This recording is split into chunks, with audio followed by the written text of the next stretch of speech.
we continue to be in the presence of God. I feel like the Holy Spirit is not yet done in worship. Let's continue to yield our spirit to Him.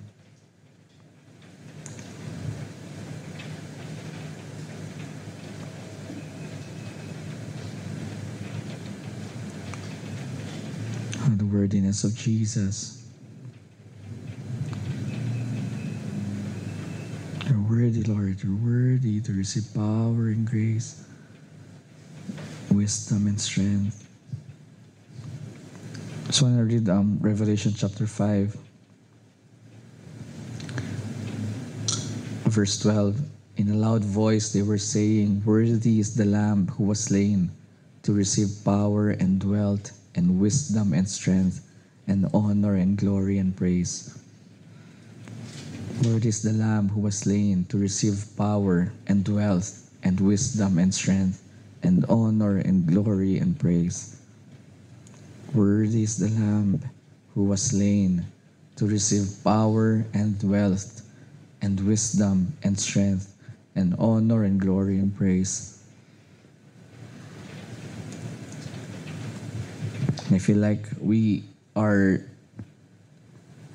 just seeing the tip of the iceberg when it comes to the worthiness of God. While we were worshiping a while ago, like I know He's worthy. I know,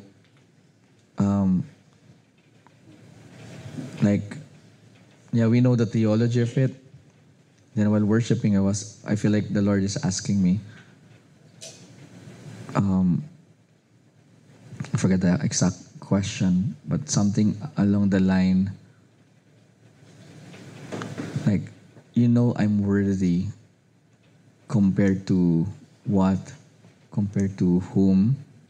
And do you know the depth of it? It's like, do you want me to think? Like in worshiping, do you want me to think? But somehow, nag-ulit-ulit itong word na to sa akin. Worthy is the Lamb who was slain to receive honor and wealth, glory, praise, majesty, everything. But do you know those times that you know the words, but you know na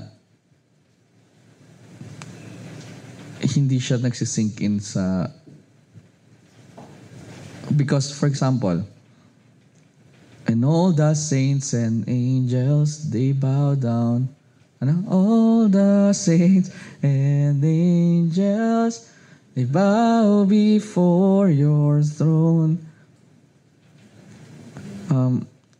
And all the elders cast their crowns before the Lamb. And they're doing that one time, two time, or it's all eternity. And we're not doing that. Alam mo yan? Like angels bowing down before the Lord, saints bowing down before the Lord, and I can kneel down. But if I kneel down, my question kanina, iniisip ko na parang, am I having the exact or the same revelation as like these saints and angels and elders? Or I just know by knowledge, but they know it because they see the Lamb. They see Him in His glory, in His fullness. And me, I just know that, bow down, okay, bow down. Or say these words. So I'm having like an internal communion with the worthiness of God.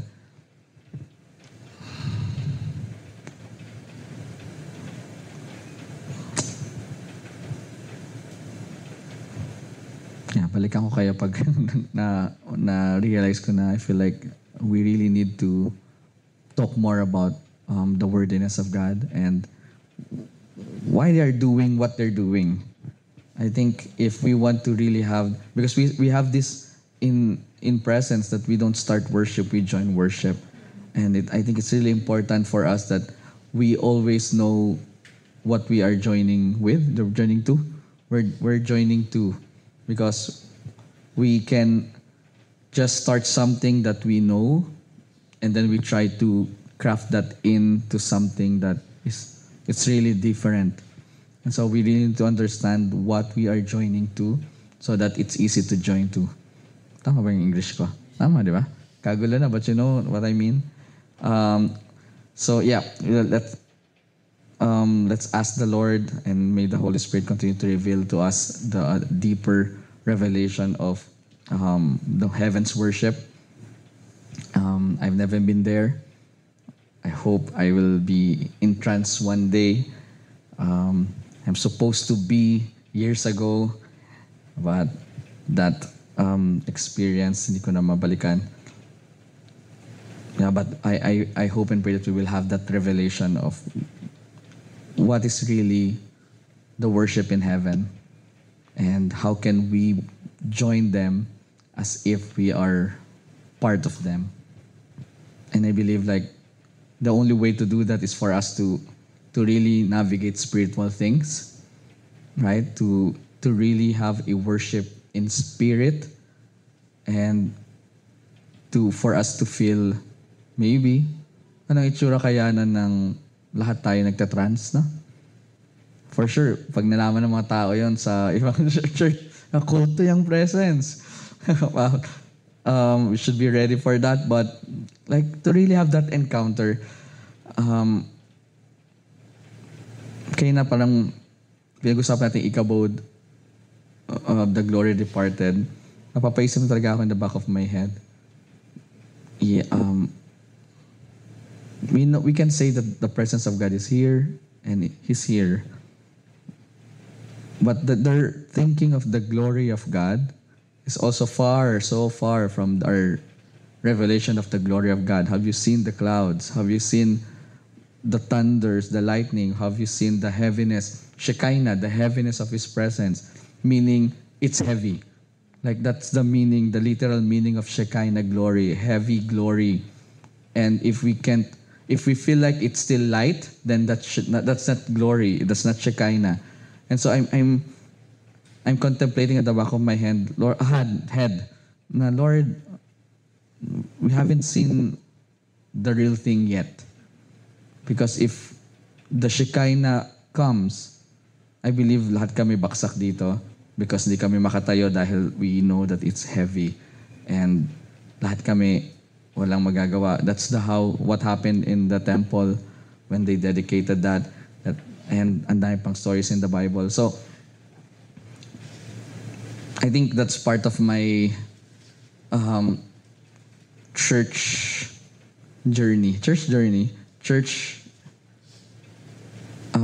seeking journey. Ngayon na parang inaaral ko talaga, ano ba talagang dapat nangyayari sa church?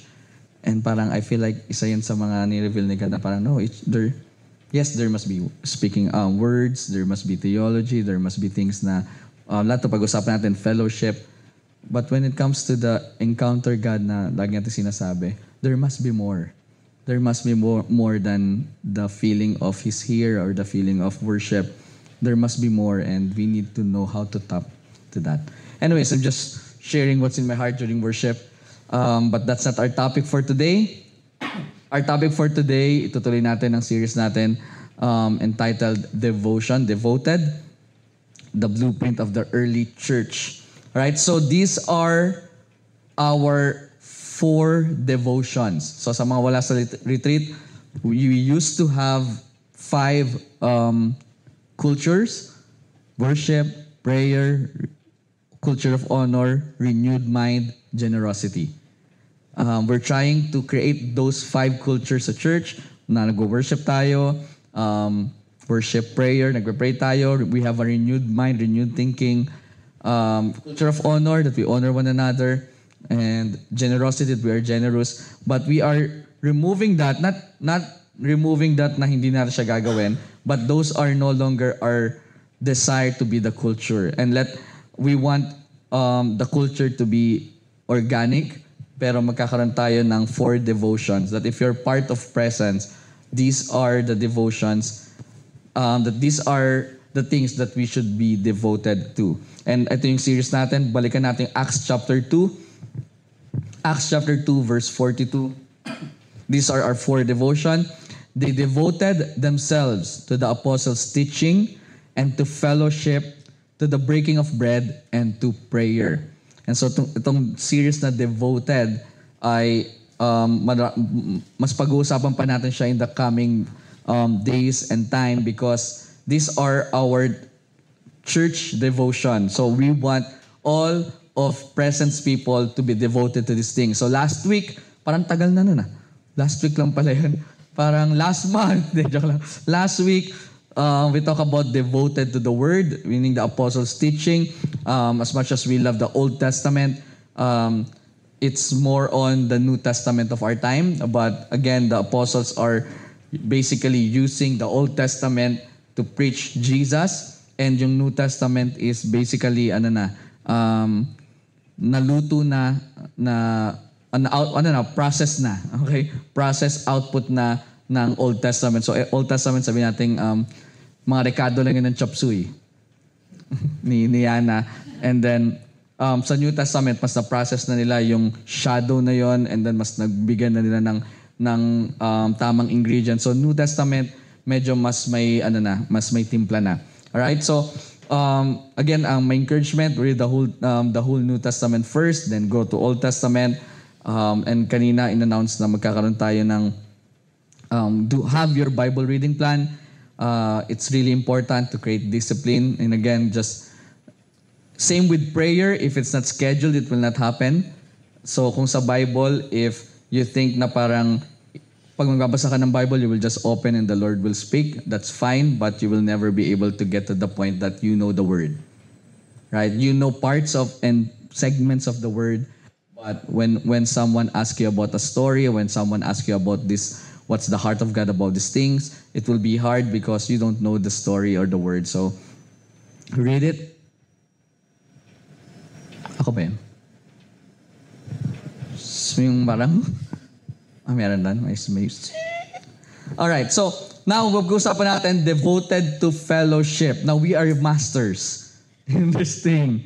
Alright, devoted to fellowship, a church united in love and generosity. No, actually, we're not yet. Okay, we're just devoted to gatherings, pero fellowship is deeper than gathering.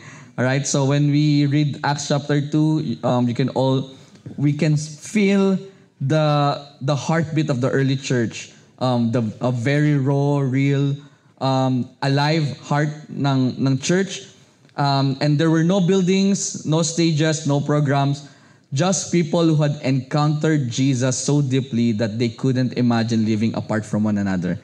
Alright, na parang after Peter's preaching, 3,000 men were saved, excluding women. For sure, there's a lot na na-saved that first sermon ng New Testament. And after that, hindi na sila mapaghiwalay. Parang tayo, di ba? Parang tayong sumusuko na parang next time na uli. Okay?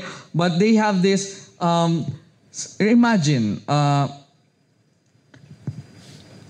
nagkaroon sila ng revelation about Jesus. And because this is something na very new sa kanila, naghahanap sila ng mga tao na makakaintindi sa kanila. Di ba? That's the common reaction na kapag meron kang something na bago nangyari sa buhay, maghanap ka ng mga tao makakaintindi sa'yo. Okay? And kung biglang, nung naging fan ako ng Blackpink, na ngayon, nirepent ko na sa Panginoon. Okay? Talagang nakahanap ako ng grupo na talagang magkakaintindihan with those things. Alright? And same thing with them, they encounter Jesus and then parang nakapag-create na sila ng sistema na parang, no, well, let's be together. Let's do life together. Right? So these believers just had they witnessed the resurrection, majority of them, and the Holy Spirit had filled them at Pentecost, na saved. Suddenly, this diverse crowd, different languages, different backgrounds, parang tayo lang yan, different stories, began to live as one family. Yes. Tingnan mo yung katabi mo, pamilya. Okay? And they don't just simply attend a service once a week. Ito yung crazy about them. they became really the church together every day. We had this in the modern church. Instead of sharing life, we have sharing space. We shared space. Ano yung space na yan? Yung rented space. Rented space, rented place ng isang church. Either sa malaking lugar, sa maliit na lugar. But we have this shared space. But they don't have that. What they have is a shared life. Right? And so their faith was not private. It was shared. And the amazing thing about them, when I was trying to understand their behavior, their lives were actually intertwined. Na parang they sold possession, walang needy sa kanila. Like, parang, and they opened their homes. So hindi ko lang kung may overnight by the time. For sure, walang Netflix doon.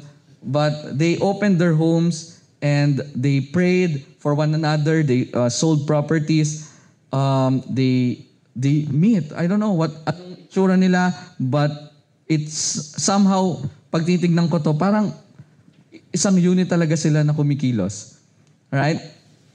So, here, pag-usapan natin, ano ba talaga ibig sabihin ng fellowship? Because today, kapag sinabing fellowship, coffee, bonding, social thing, na parang, let's have fellowship, meaning magsasaya tayo. Kasama yon, alright?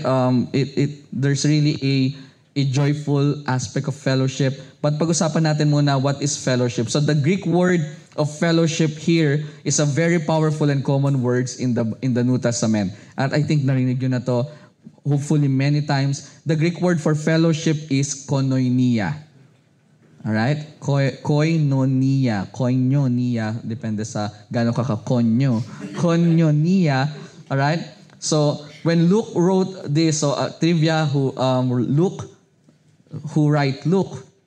wrote Acts. Okay? So, it's a book 2 ng Luke. So, magkasunod lang siya. So, if you want to really read the Bible in chronological order or the story of Jesus in the chronological order, read Luke and then followed by Acts. Ano lang yan? Suggestion lang if you want. Alright? So, koinonia, sobrang rich ng word na to in the New Testament and madalas mo misunderstood. So, it's not just a casual friendship, coffee after church. It's far deeper. So, koinonia is from the root word koinos, which means common or shared. Right? So, koinonia literally means to share life in common, to be bound together in participation, partnership, and purpose. So, be devoted to fellowship. So, meaning be devoted to share life in common. Or be devoted to be bound together in participation, partnership, and purpose. So, yung life together na series natin, it's also bound together. Alright? We're bound together. Wala na tayong magagawa doon. Kasama niyo na ako sa buhay niyo. Okay? Kasama na kayo sa buhay namin. Minsan nagsisisi kami, na-joke lang. But it's that. Devoted to fellowship. If we want to really be devoted to fellowship, we need to understand what fellowship really means. And it's sharing life. A shared life, not a shared space. That's why this gathering is very important. But what happened after this is also as important as this gathering. Alright? Monday, Tuesday, Wednesday, Thursday, Friday. Anong nangyayari in the way we do life together? It's also important. Alright? And this koinonia also, ang daming beses na nag-appear sa Bible. If isa sa mga sikat about the Holy Spirit, may the grace of God, Thessalonians 5:13, may the grace of God, the love of the Father, and the fellowship of the Spirit be with you all. That fellowship, shared life with the Holy Spirit. Ayun yung sabihin, have a shared life with the Holy Spirit. Fellowship with Him. Like, do life with the Holy Spirit. Partner with Him. Isa yun sa yung mga paborito nating sabihin lagi. Partner with the Holy Spirit. Like, do life with the Holy Spirit. Basically, it's koinonia with the Holy Spirit. And also, there's another verse in the Bible that Paul used this word, 1 Corinthians 10:16. Pag-uusapan natin to next week about breaking of the bread, pero it's still koinonia. The cup of blessing that we bless, is it not a participation? That word participation is koinonia in the blood of Christ. the bread that we break, is it not a participation, koinonia, in the body of Christ? So even during the breaking of the bread, drinking of the wine, there's still sharing life. All right? And so there's a participation with the blood, participation in the body, and that participation is koinonia. Okay? So fellowship is not just in being in the same room, it's also sharing the same spirit. Talas bang tatalasan ako? Yun. So it's basically sharing the same spirit. So koinonia, be devoted to fellowship, meaning be devoted to a life that is sharing one spirit, being one spirit. Sounds familiar? Make every effort to keep the unity of the spirit, one spirit. We are gathering, doing life in one spirit. Na parang hindi tayo pwedeng mag-gather, masabi natin we're doing koinonia, we're devoted to fellowship, and then may kanya-kanya tayong spirit, yung isa spirit of anger, yung isa spirit of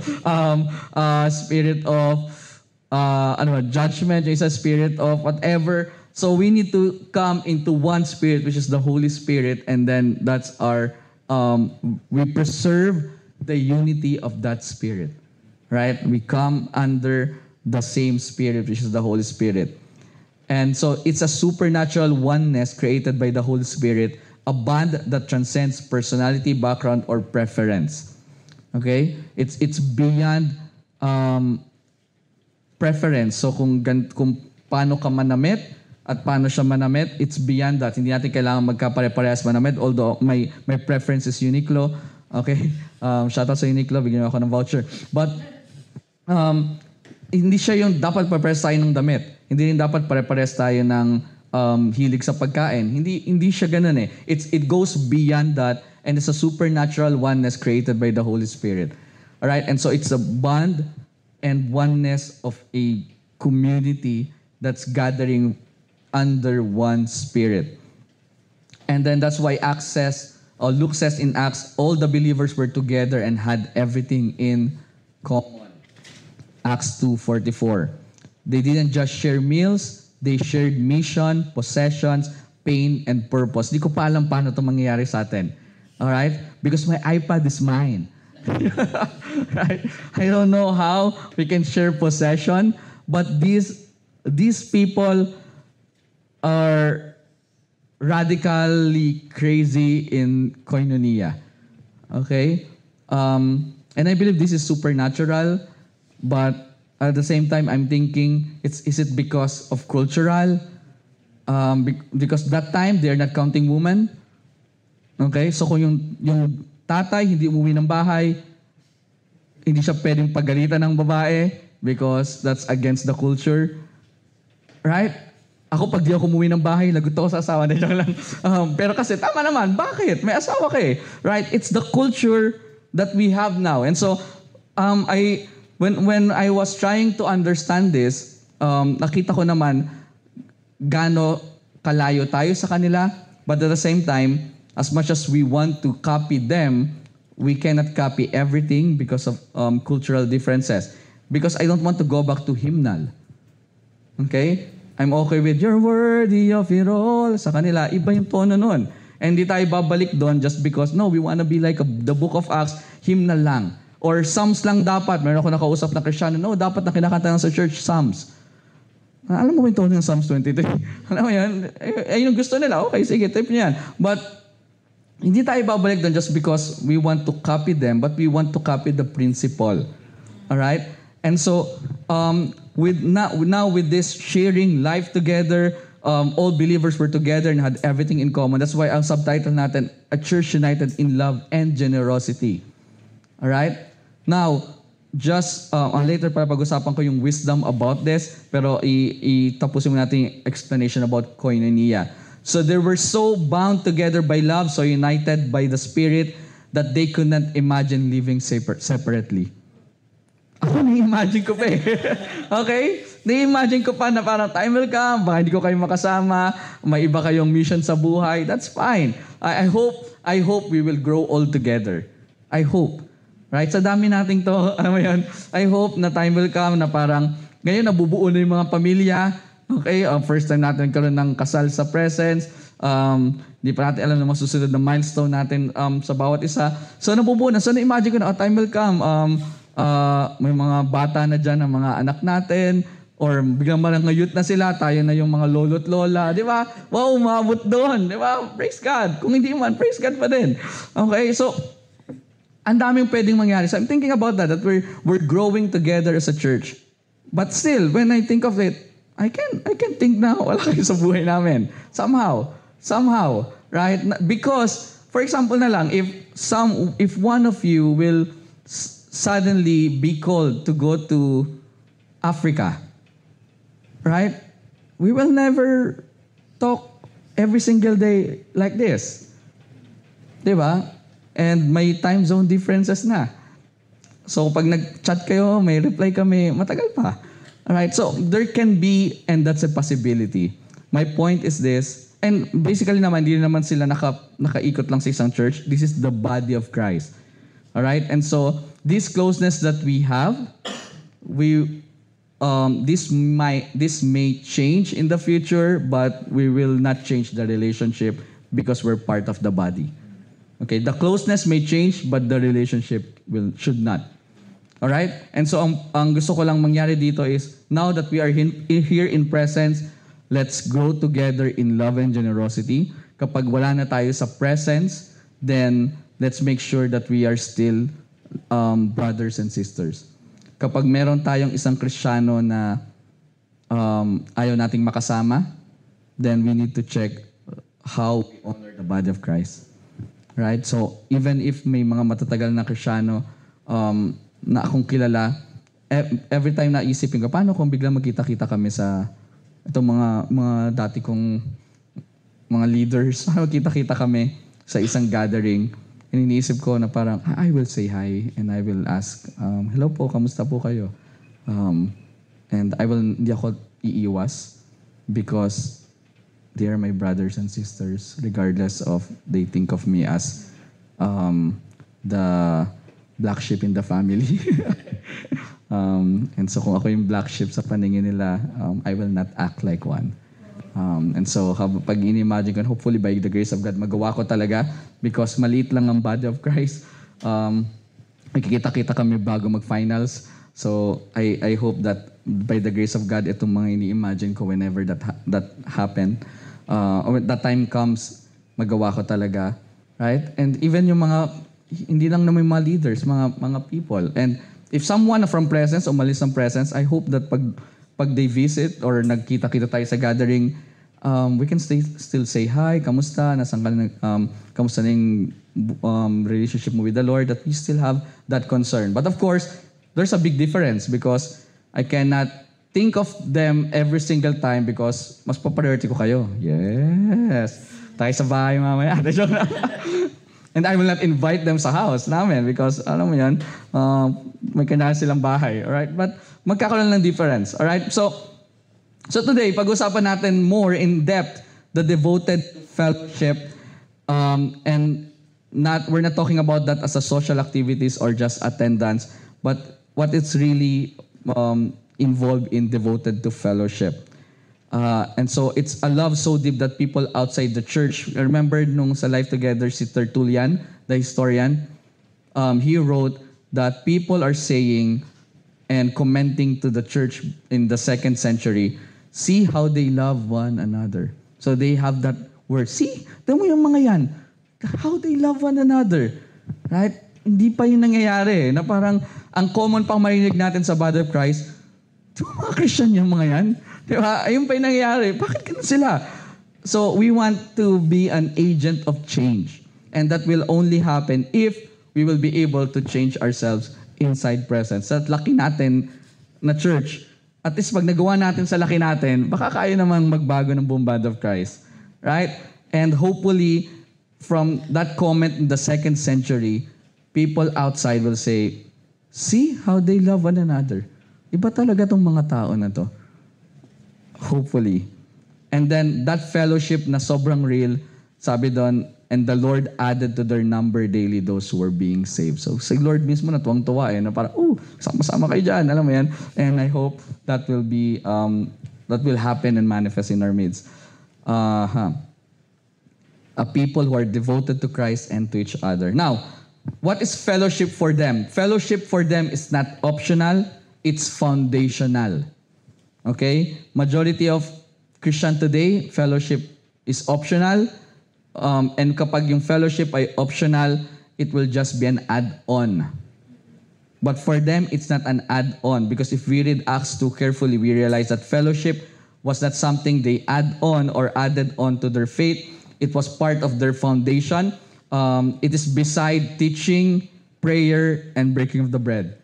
Luke can say, yung sa list niya, pwede niyang sabihin na parang, and they're devoted to the teaching and prayer alone. But the fact that he put fellowship, meaning it's foundational, into their Christian growth and Christian faith. So, if you are now a believer, and as far as the early church is concerned, you could not separate your devotion to God from your devotion to His people. It's hard to do that. And many Christians are doing that. No, basta mahal ko si God. Like, okay. And then, show it. Yun, nagpe-pray naman ako. No, it's not how you show your love for God. It's how you live for His people and for others. Diba? Parang, if Jesus died for you, John 3:16, and 1 John 3:16 says, and now we are ought to die and give our lives for one another. Right? And so those Christians that will say, ayos lang yun, kahit di nag-church, basta nagpe-pray at mahal mo si Jesus, they don't really understand what a Christian means. Right? Because Christian means Christ-like. And so if you're Christ-like, if Jesus died for you, so you need to die, you also need to be willing to die for someone else. And if you're not willing to die for someone else, then you're not doing what Jesus did, and then so you're not Christ-like, and you're not a Christian. Tama ba yung formula ko? Nasundan nyo ba? And so it's foundational for them. It's right beside teaching, prayer, and breaking of the bread. And so we cannot separate devotion to God from devotion to His people. So the church was built on shared life. The early church, it's a shared life, not shared space. Ulit-ulitin ko yan. We are not here to share space. We are here to share our lives together. All right? And that's their branding. Shared life is their branding. It's not the buildings, the budget. It's not the name of the church. All right. Well, I love the name of our church, Presence. I love our logo. But hindi siya about that. Ang branding nila is, we're shared life. Okay? And so they don't have temples or auditoriums. What they have is homes and hearts. They just open their houses. Di ko palang paano natin magagawa yon. We're trying to open our house for you guys, but isa lang room namin, di tayo pwede magkatabi-tabi sa kwarto, alam mo yon, and I will not allow that ever. Okay? Again, tuturo ko mamaya yung balance nito because we are living in a new culture. But at least, alam mo, I look forward for that day wherein ang mga kwento is these people and this family, we come together to break bread. Diba? Hindi mo mababasa sa social media. Mababasa sa social media, iba't ibang selfie. Alam mo yon. But the church life outside the space, that's what I'm longing to see in social media. Like people are living the Bible. Living what's written in the Bible. Not gathering, this is worship, and then bibidyohan yung sound, yung worship gathering. No, it should be like, hey, we're doing life. We're breaking bread together. God is glorious. Alam mo yan? And then sharing testimonies. Hopefully, okay, dumating tayo doon, alam namin lahat na majority sa atin ay walang pang decision sa buhay. Mga bata pa kayo. Okay? So don't condemn yourselves. All right? That's not your house, so don't invite people. Okay? That's basic principle. But pag kami, we can invite people. The Vega now is starting their journey, and hopefully in the coming months, they will be able to open their house not for everyone, but maybe for a few people. And whoever na magkaroon ng kanya-kanyang bahay na kayo ang magdi-decide, do that. All right? But don't go beyond the authority that you have. Baka sabihin ni Jet, tara, punta kayo sa condo namin, ni Papa. Okay, and then nandun si Papa, ano ginagawa nyo dito? Hey, Dad, this is my church, we'll break bread. Tama yan. So, ano pa, in the future pa, but put that muna sa wish list mo. And the moment na magkaroon ka ng ganong space, open your house, break bread with people. Alright? So they met daily. Kahit bakit tayong mag-meet daily? Okay na muna yung thrice a week, okay? Unti-unti lang. Kaya natin to, okay? No one told them. They just wanted to. They wanted, right? It was not preached, right? It was not taught to gather daily. Gutom na gutom lang talaga sila. Oh, pag-usapan pa natin. Turuan niyo pa kami. All right? So there's so much hunger in their community, and I hope we get the principle na sobrang magutom din tayo. And they're not trying to impress anyone. They're just trying to live out love. Okay? They had seen Jesus lay down his life, and now they were doing the same for one another.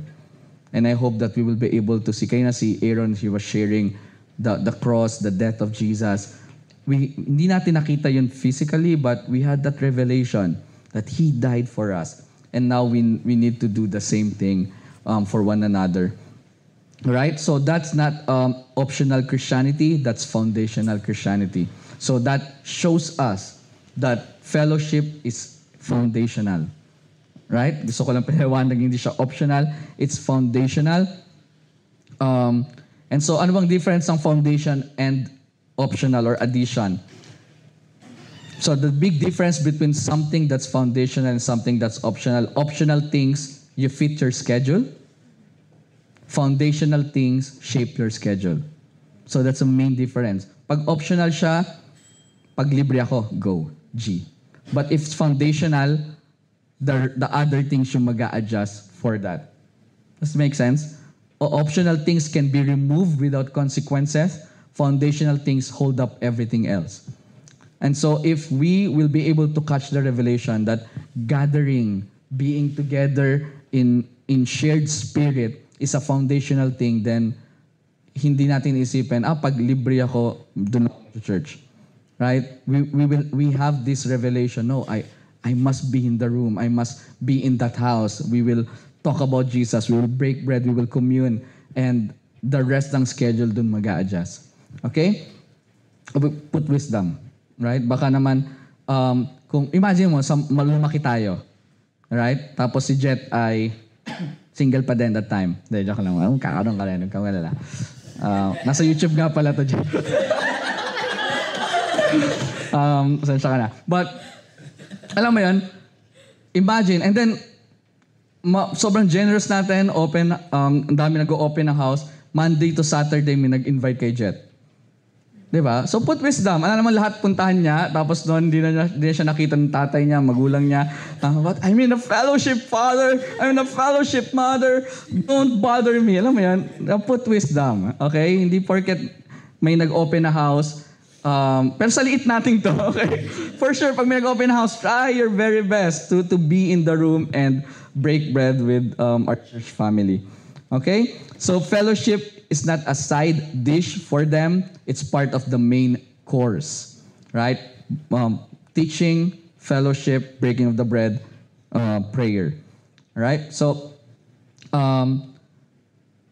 Hebrews 10:24-25. So the writer of Hebrews, they said it's Paul, they said it's Silas, they said it's someone else. I don't care kung sino nagsulat nito, but it's a good book.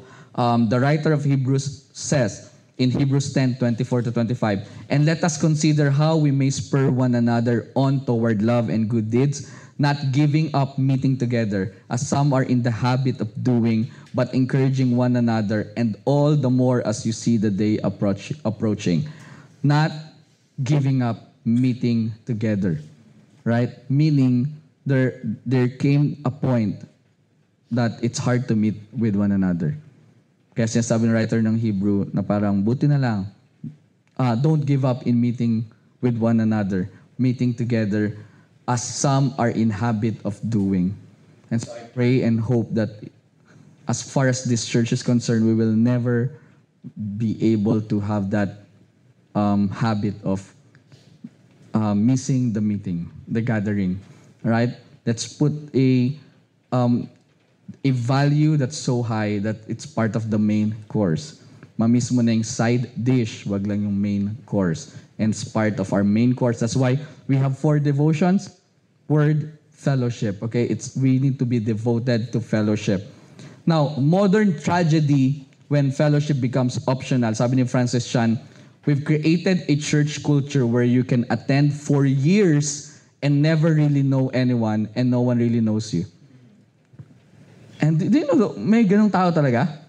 Right? Meron akong mga nakausap na ilang tao na parang sasabihin mo, tara, sama ka na sa context natin, sama ka sa presence group, sama ka na sa ganito. Hindi, ayoko makilala ako dito. Kaya dito. Alam mo yun? Kaya dito. Online ka na lang. So, sa bahay nyo. May kilala ka dito. Sorry, baka makilala ka nga dito. Wag ka dito. But surprisingly, may mga ganong mindset. Na parang, hindi, ayoko pang makilala. Kaya ako, sabi nga, di ba, Zimbabwe daw. Alam niyo yung Zimbabwe? Zimbabwe ako, Simba uwi. Di ba? So parang pag Simba, uwi ka agad. Kaya baka makilala ako ng mga tao. Parang, and may ganong mindset. And I hope na walang Zimbabwe dito. For sure, wala. Praise God. Hindi na, tayo kahit umuwi ka na. Ayoko pa umuwi. Walang ganun dito. Okay? Hindi magta-thrive yung spirit na yon dito. Pero sa buong body of Christ, may ganong spirit. That Zimbabwe spirit. Ayoko na, Zimbabwe. Walang sense of fellowship. Walang sense of like, now I've heard the word, I want to apply it, and then I want to talk about that with other believers. Walang sense of body of Christ. Walang sense of brothers and sisters. And so we want to break that. And if we will be able to achieve that, then I believe a time will come the Lord can use that revelation that we have to bless the body. Right? So, okay pa ba kayo? So you can't be connected to the head while disconnected from his body. Okay? Ang tawag doon, kuto.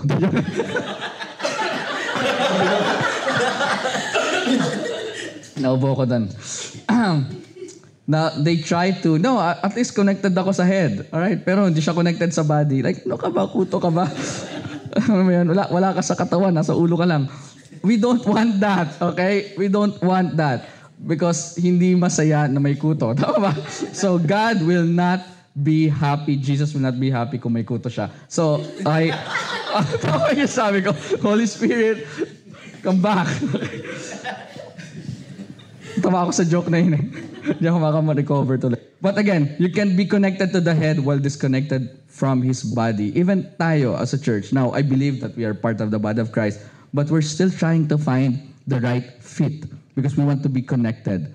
Okay? Now, mahirap naman kasi kumunik na lang basta-basta na paano kapag daliri ka pala kumunik ka sa pet. Alam mo yun?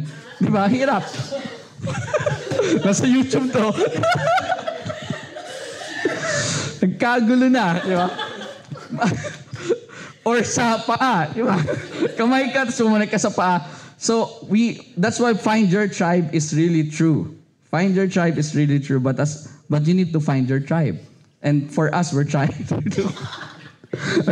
look for our tribe because we want to be properly connected. And that's really important. Ang dami natin pwedeng konekan. I have a good level of connection in the body of Christ in the Philippines that I can approach people. I can message them and parang, hey, we want to be connected to your church. We want to be connected to your ministry. For me, I think that's easy if we want to, but again, it's not how that works, right? And so we really pray and we really want to be connected properly kung saan ba tayong part talaga na nararapat. And we think that it's in the connection ng ministry ni Francis Chan, so we're going for it. All right? So again, moving on, the early church thrived not because of perfect sermons or di ba? Nag-thrive sila kahit maguling sermon. Polished system, but because they belong to one another. Di ba? Sabi nga ni Julian San Jose, we belong together. Siya ba kumanta nun? Always and forever. They carried each other's burden. They prayed for one another daily. They broke bread together, not just at church but at home. And again, I'm highlighting at home because that makes things very personal. And hina-highlight ko rin naman na we're not there yet because hindi tayo pwedeng invite man lang ni Faith sa bahay nila, sabi ni Tito Sani, na parang kita dito. Right? So, we're not there yet. But, we're putting that sa table because we want the moment you're able, you can grab that. Alright? So we're preparing our community for that because again, these 4 devotions, we will talk about this madalas. Okay? Because we want to live this out, to breathe it and breathe out. Ha? Breathe it out and breathe it in. Okay? Di mo na ako lasing, di ba? Alright, so they don't ask, do I have time for fellowship this week? They don't ask for that. They just devoted themselves to it. Okay? And again, when that time comes, I hope that it will be so organic that we don't need to plan it. People are really generous to open their homes. And it will start with us. Okay? It will not happen right away, but if they see people tayo sa church na ganun tayo, the way we do life and we're generous, then people will copy that and then ganito pala dito. Alright, so hopefully ganun ang makuha nila, hindi ka baliktaran. So I hope that Lord will change us before that happens, okay? So the early church, they don't have it all figured out. Malalaman natin pag sinundan mo yung storya, hindi nila alam talaga yung pinagagagawa nila. They had something, but they have had something we desperately need to recover. And again, ito yung word na devotion. Ito yung tinatry natin i-recover at ito yung tinatry nating balikan. Hindi natin tinatry balikan eksakto kung paano sila dahil again, may cultural differences. But that word devotion, we want to go back. Devotion to Jesus, devotion to His people. Okay? Ayun yung binatry nating balikan. And devotion ito yung pag nagsalta yung devotion, sabihin niya, we're in this together. Okay? No matter what. Okay, kalaw, sayo tayong lahat. We're in this together. Alright? And ngayon, nandito pa tayo sa context ng presence, pero alam mo yun, if the Lord will open us to the body of Christ, I hope that we can say that, hey, guys, we're all in this together, no matter what. Okay? We're devoted to fellowship. So fellowship was not just about belonging, it was also about giving. Alright, so ngayon, pinag-usapan natin, it's foundational, but also, fellowship is also about giving, and that will lead us to the another truth, I believe, nitong fellowship is, fellowship means sacrificial love. Okay? And it will never be a early church fellowship if pupunta tayo dito just to think of what I can get. For them, no, what I can give. That's why fellowship is also sacrificial love. It's easy to think about fellowship kasi masaya naman talaga. Right? Kainan, tawanan. So, it's easy to think about fellowship until may hingi na sa atin yung situation. Right? So, it's easy to enjoy a community that feels good and that feels our need for belonging. But biblical fellowship is not about comfort. It's built on sacrifice and sacrifices.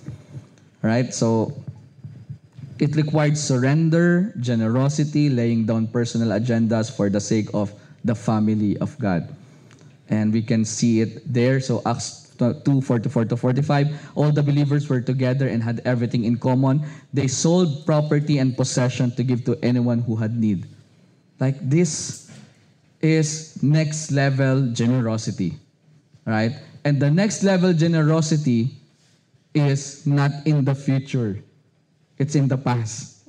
You know what I mean? Next level meaning dapat nag-improve eh. Tama ba? Pero pag sinabi natin na parang define next level generosity, babalikan natin the past. And so, and again, gusto ko lang i-balance to, we want to be generous but with wisdom. Okay? Hindi pa ako nagpapautang. So, okay, that's true. So, pwede kayong lumapit sa akin, pag-usapan natin problema niya, pero hindi ako magpapautang. Okay?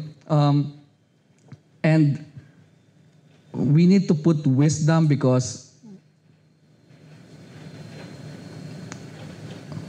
it should be coming from the revelation of the kingdom of God and the mission. Okay? Hindi pwedeng, I hope hindi dumating sa gantong moment na parang, Pastor, 3 days na kami di kumakain. Bawa, Vega. Pastor, 3 days na kami di kumakain mag-asawa. Bakit? Binigyan na namin lahat. Tapos ang gagawin, makikain kayo dito. Di ba? That's generosity na walang wisdom. Okay? On the opposite naman, yung tipong ayaw namang maglabas ng pera, ayaw mag-bless ng mga tao. That's, ang tawag sa opposite ng generosity. That's being stingy. Okay? And so, we want to balance things. So kami mag-asawa, we talk about how we want to bless people.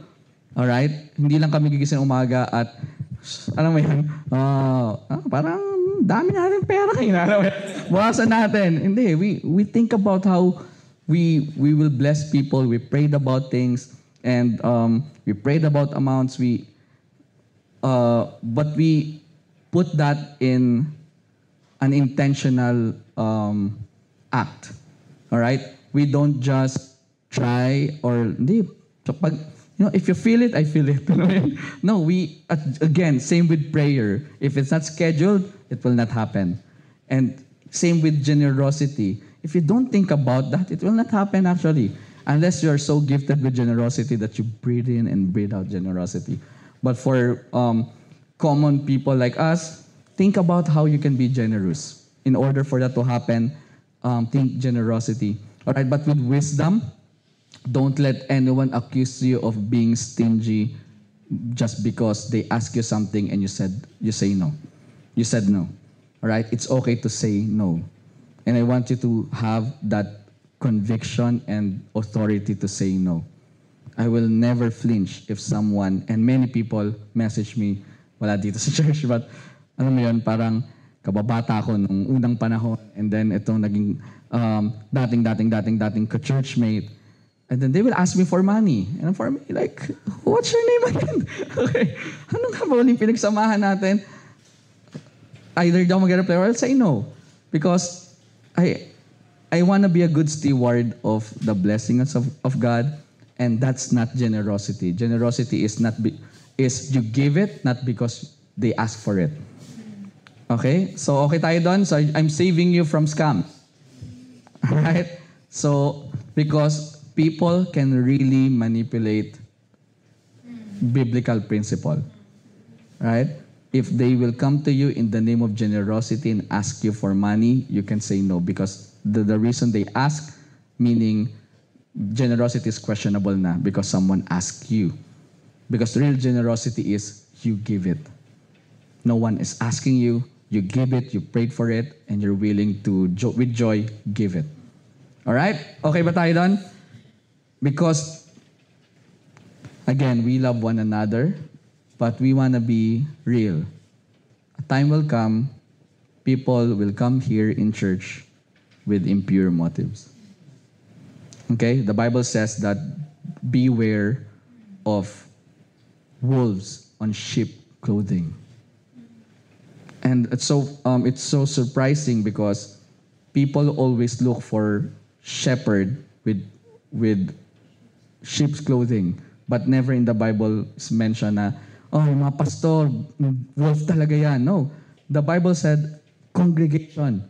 They beware of people inside the church na nagpapanggap na sheep pero wolves. Right? And they are not pastors. They are ordinary believers. And they are there parang, oh, we have fellowship. And these are real. Okay? And it's biblical. Beware of those things. Mas marami pang wolves sa congregation kesa sa mga pastor. Alright? So, we're balancing this. We want to be so loving and generous, but I want us to see that Generosity and love is not the whole picture. We wanna step back and see the whole picture, and you will see, may wisdom nga rin pala. Alright? And mixing them all together, then you will fulfill the will of the Lord. Okay? So don't be controlled and manipulated by people. Have wisdom. But if you're not thinking of generosity intentionally, then I'm encouraging you, think. Right? Make that as part of your life. How can I bless someone today? How can I have fellowship with someone today? And I want to treat these people. I want to bless this person. I want to spend time with this person and bless that person. Okay? Even in fellowship, if you always ask for people the time of others to listen to you and never ask people to meet you so that you can listen to them, that's not generosity. That's still self-centeredness. Okay? And what we want to achieve is a balance of, yes, you need people to listen to you, but make an effort to, okay, this time, I'm the one who's listening to that person. Problema. Gusto tayo lang yun. Wala namang problema yung tao. Okay. So it's like a give and take community, but I think more of how you can give to the community. Okay? Okay ba tayo doon? Devoted to fellowship. And again, we all love the idea of deep fellowship until it asks something of us. And I hope that when that time comes, we can do it with joy. Right? John 13:35, sabi ni Jesus, by this, everyone will know that you're my disciples if you love one another. And we really need to figure that out, anong itsura ng loving one another in the purest way inside this church. And Jesus can say, people will know you by theology, by worship, by sermon. Yet, he did not say those things. He said, love. And not a sentimental love. It's a kind that costs something. So, fellowship is a sacrificial love. Acts 4, yung binasa natin kanina. Acts 2 yon. And then, pag bumunta ka pa sa next chapter, Acts 4, chapter 34 to 35, ito yung sabi, there were no needy persons among them. For from time to time, those who owned land, wala dito nun. JC, meron kang lupa. From time to time, those who owned land or houses sold them, brought the money from the sales, and put it at the apostles' feet, and it was distributed to anyone who had need. Now, again, we will put wisdom to this. All right? We will never ask JC to sell his part of their family land just to give it to the apostles' feet. The apostles' feet. Okay? In cash. No? Ano, saan mo na kung contractor ka ba? Alam mo yan, we will put wisdom to this. Basically, we want to just get the principle. If someone is in need and you have something, bless that person. That's the simple principle. You don't need to go extreme. Basta, binenta ko lahat. And then, eto, bahala na kayo, distribute nyo to. Parang, okay, 90% sa akin. Joke lang, that's corruption. Hindi natin gagawin yun ever. Alright? So, put wisdom. The principle is this. Somehow, may magsasabi. As simple as this. Wala akong budget for this food. May budget ka? Sige, sama ka. Ako bahala sa'yo. Okay? Di ba? So may lahat ako, bahala ka sa akin. Okay. But that's as simple as that. And I know we're doing that in this community. Let's continue to do that. All right? So that's the principle of Acts chapter 4. So this is what happens when Jesus becomes the center. Things that once seemed so important, possessions, comfort, convenience, begin to lose their grip. Right? If Jesus will be the king and the ruler and the main source of our influence, then things that used to be so important, money, convenience, comfort, will begin to lose their grip. Suddenly, parang it's okay to be inconvenient for the sake of my brother and sister. It's okay to somehow let go of my comfort just for my brother and sister. Somehow it's okay for us to give this amount for my brothers and sister. Parang last time lang, nag-compute kami magkano ang aming sinishare sa mga brothers and sisters. And I was surprised. Na parang, hindi natin masyadong, I'm happy then na we're able to bless people with that amount monthly. But it's somehow when we live our lives, surrender to Jesus, those things that used to keep us and parang if I used to be the person at way back when I was not yet a Christian, that amount I will not give to people. Wala akong makain. Di ba? Parang for me with my ang tawag ba doon? Poor mentality. Ang tawag poverty mentality. Right? With my poverty mentality, I will use that for my family. Okay? Praise God, the Lord changed that and He's giving me a kingdom mentality na parang, okay, I'm no longer operating from lack. I'm operating from abundance. And so like, okay, let's bless people because that's how it should be, right? It should lose their grip sa atin. We should not be, possession should no longer have strongholds sa life natin. Comfort should no longer have strongholds sa life natin. Convenience either. But I know it's a struggle. It can be a struggle, but we should be willing to surrender. All right? So they gave because they were overwhelmed by grace. So now there's this thing that when Jesus became the center and then the only difference of this equation is they met Jesus. Ayun lang naman yun di ba?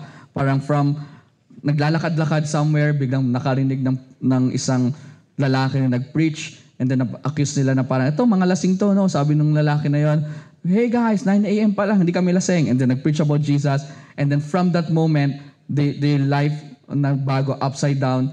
And then so from that, ang ingredient lang na nag-create ng chain reactions, they met Jesus. All right? And so when they met Jesus, when we met Jesus, it should turn us from self-preserving into self-giving people. Okay? Imagine before Pentecost, the disciples argued about who was the greatest. Ayun yun, before Pentecost, sino mas magaling? Sabi ni Jesus, ako daw. Alam mo yan, parang, Vince, mas magaling ako sa'yo. Hindi, mas magaling ako sa'yo. Alam mo yan? And then, after that, no one's arguing who's the greatest. Everyone is being killed. Okay? Humiliated for the sake of this call. And for them, the idea of being the greatest shifted. Okay? Na parang, and mas naintindihan siguro nila yung sinabi ni Jesus na parang, no, the one who is the greatest among you should be the least. And people will preach that Jesus rebuked them. I believe Jesus did not rebuke them. We should know and desire to be great. I want to be great. I want to be the very best. Right? I want to be great. But my definition of greatness is Jesus' definition. I want to be that person who served. I want to be that person who sacrificed for others because that's greatness. And they suddenly understood that, and then from I'm the greatest to I want to die. I want to die first for Jesus. Unang kita. Alam mo yan? They are willing to give their lives. After Pentecost, they outgave one another. Before the Holy Spirit came, Peter denied Jesus to protect himself. After the Holy Spirit, he stood before thousands and proclaimed Jesus boldly. Right? Suddenly, from self-preserving to self-giving. So that's what the Spirit of God does. He replaces fear with love, greed with generosity, independence with interdependence. I like what Francis Chan said in Letters to the Church. Again, read it. It's a good book. When did we start thinking we could follow Jesus without giving up everything? So like that question, kailan nga ba na parang people can say, I'm a follower of Jesus, without really thinking that it's impossible to be a follower of Jesus without giving up everything. But we created this Christianity that actually it's okay to to follow Jesus and then just attend church and you're considered as followers. No, it's not that way. Jesus said, if you don't deny yourselves, you're not my follower. And that's so clear and bold. And yet, pag binabasa natin yan sa church today, tatagos lang yan di ba? Deny yourselves. Yes. Alam mo yun? Hindi ako mag-church bukas. Alam mo yun? Take up your cross. Yeah, see, right, take up your cross. Then saan yung cross na tinitake mo? Basta, I'm taking up my cross. Sabi ni Jesus, no, you need to define that. What's the cross you're taking up for the Lord? Right? So, we have to understand that it's impossible to follow Jesus without giving up everything. And so, the question exposes how much, Francis Chan exposed how much modern Christianity is still centered on comfort. We want community without commitment. We want belonging without burden. We want church without the cross. And there's no true fellowship apart from sacrifice. Talagang masaya pa tayo talaga ngayon. Maganda pa yung buhay. Wala pa masyadong sacrifices. But praise God, wala pang talagang si IB pa lang. Ano, hospital sa atin talaga. Okay? Wala. Si Aaron pala. Di ba? Bisita ka namin, Aaron. Parang utang na loob pa niya sa amin. Si JC ayaw magpa-hospital, pero okay lang yon, di ba? But, mga minor pa lang I'm not prophesying, but what if ma-experience na natin yung loss? Right? How can we carry one another's burden? So, that's something that we really need to, not to prepare, but if we are surrendering to God every single day, I believe that will be easy. Okay? So fellowship mirrors the cross. Sabi Jesus, greater love has no one than this, to lay down one's life for one's friend. And so again, they saw Jesus, the perfect sacrifice, the perfect example. So for them, what fellowship is, Jesus gave his life, I gave mine. That's fellowship for them. And so the early church understood this. That's why they gave so freely. They forgave so quickly.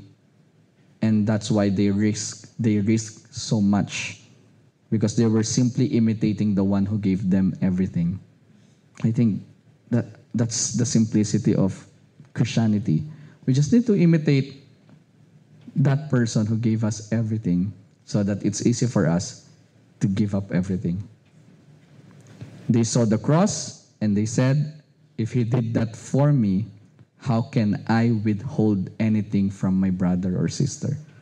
And as simple as forgiveness. If Jesus forgave me, how can I withhold forgiveness from my brother or from my sister? If Jesus blessed me like this, how can I withhold this generosity from my brother and sister? And the list goes on and on. So that's why they can live open-handed, open-hearted, and unafraid. This is making sense? And again, we're just trying to get the principle. We might not be able to copy exactly what they have.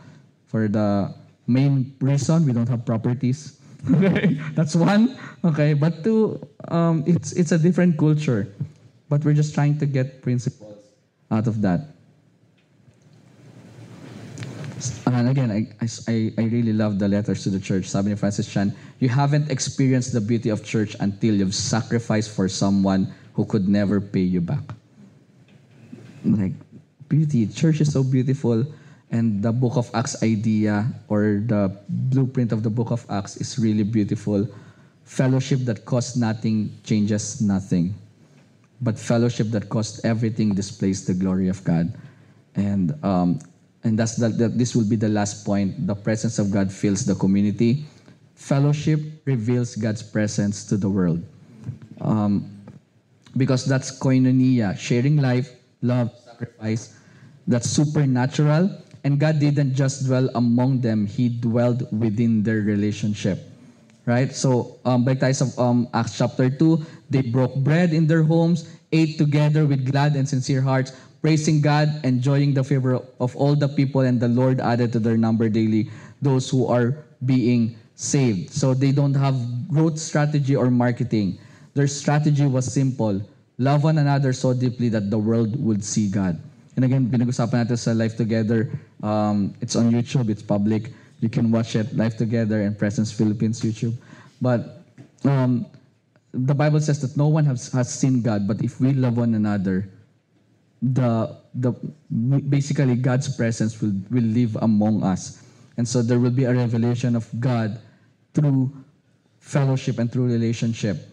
And that worked. Every time they gathered, heaven touched earth because remember, they gathered. Pag nag-pray sila, nagsha-shake. Pag-uusapan natin din yan sa Devoted to Prayer. Why is that? When we pray, no one is shaking. And even the chandeliers are not shaking. Hallelujah. Diba? Parang, that's a question even up to now. Na parang, why is that when we pray, we don't experience the same thing? But pag-usapan natin, every time they shared a meal, grace filled the room. They enjoyed that until magkaroon ng 1 Corinthians chapter 10. Kung di ako nagkakamali, nagkanya-kanya na sila. But before that, they shared a meal, grace filled the room. Every time they gave to one another, people saw a glimpse of the kingdom. Their unity was the evidence of God's presence. And John 17, last prayer of Jesus recorded, I pray that they may all be one, Father, just as you are in me and I am in you. May they also be in us so that the world may believe that you have sent me. And it's the context of unity, that if they will be one, the world will know that you have sent me. There's a revelation of Jesus in our unity. All right? And this is something na madaling ma-miss. Pero in Acts chapter 2, it says here, they broke bread in their homes, ate together with glad and sincere hearts. Pag-usapan din natin to next week. But papasadahan ko na yung glad and sincere hearts. The sincere means pure without pretense. There was no performance, no pretending, no posturing, just joy, gratitude, and simplicity. When they gather, it's just simple but pure. I think they are very present. When they gather, just simplicity. There's so much joy and gratitude. All right? And so their fellowship was not perfect, but it was powerful because it was authentic. They don't need to fake. They did not fake smiles. They shared life. Please, don't fake smile. If you have a problem, talk. Okay? Parang, please, don't do that. It happened, but I hope that it will not happen in our community. Rest assured, if I have an issue sa'yo, I will tell you right in your face. Okay? And if you have issues sa akin, kausapin niyo ako. Right? Let's be matured. Let's be matured people. Okay? Yeah. Shared life. Okay? Brothers and sisters. One body. Okay? We worship one God, praise one God, serve one God, right? So, glad and sincere hearts.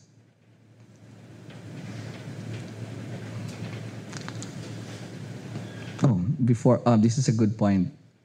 And the reason why people are surprised with their gatherings, because in the Roman culture, in their times, okay, the Roman world is filled with systems, inequality, and prejudices.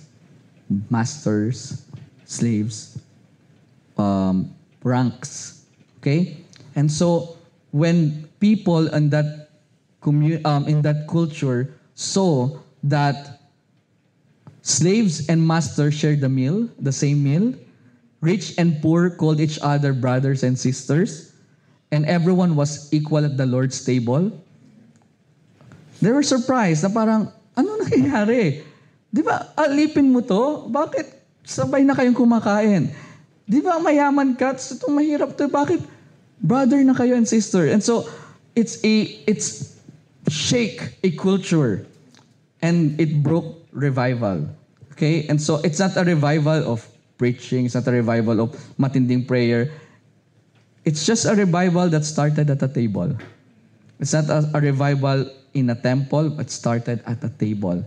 They just gather, and people noticed, then they saw God, and they were curious.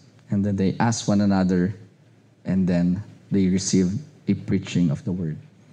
All right? So when people walk into a community of believers and see generosity instead of greed, humility instead of pride, forgiveness instead of bitterness, they are encountering God Himself.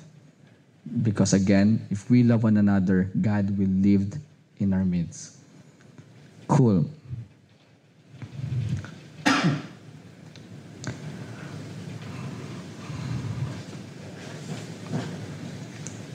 Ang dami ko pang gustong sabihin. Na-realize ko, nang haba pala ito nagawa ko. But are you getting it's just the heart of it, right? It's not just fellowship of gathering just for the sake of gathering. It's more than that. If you will forget majority ng sinabi ko, just remember shared life. Koinonia, it's shared life. Not just shared space or not shared branding or not just shared names, but shared life. We don't go to church, we were the church and we are the church. Okay? And so it's not attendance will not make you a church. Living and doing life together for the sake of the gospel, that makes us a church. And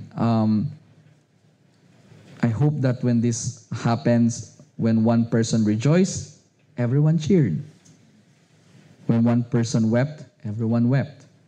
No one was forgotten. No one stood alone. I hope we will be able to have that, and may the Holy Spirit produce the fruit in us. And so that when we gather, ito yung iniisip ko lagi when we gather, and when church gathers, remember the fruit of the Spirit? It's a fruit. Anong ginagawa sa fruit? Kinakain. Pwede mong kainin mag-isa, but nung retreat, what do we do? Salad, share. Right? And that's the picture that I'm always seeing whenever I remember the fruit of the Spirit. If I have the fruit of love, I should make it a salad and share it with people. Right? I should slice it and then give it. If I have the fruit of joy, then I should slice it and then give it. And imagine, all of us has fruit, shared on the table, fellowship. We're fellowshipping with the fruit of the Spirit. Ang saya nun. Right? And may the grace of God be with us. All right? So, next week, we will talk about the continuation of this part. It's very close. Nag-overlap sila because the breaking of the bread also is called the table of fellowship.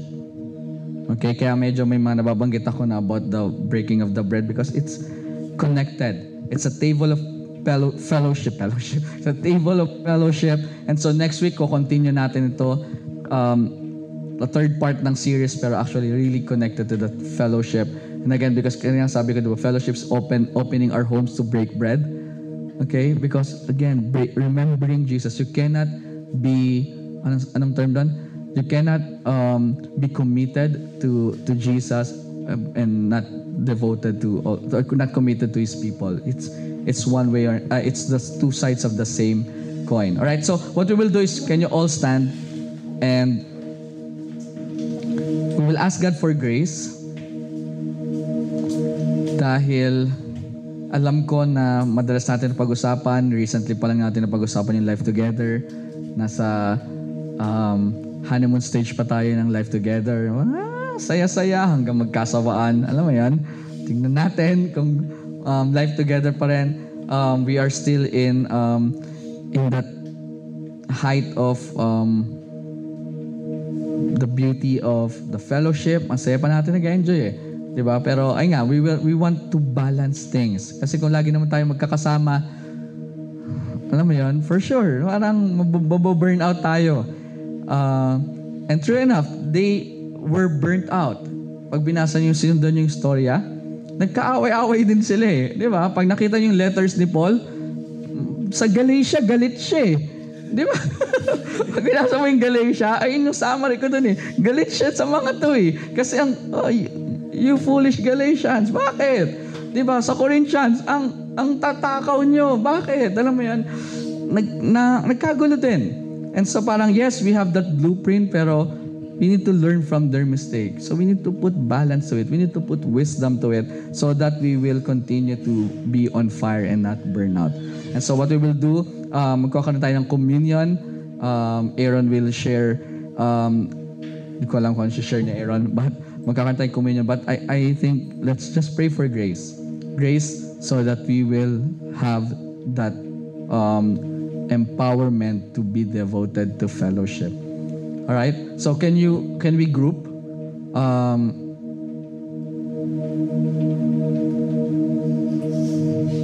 Wag na.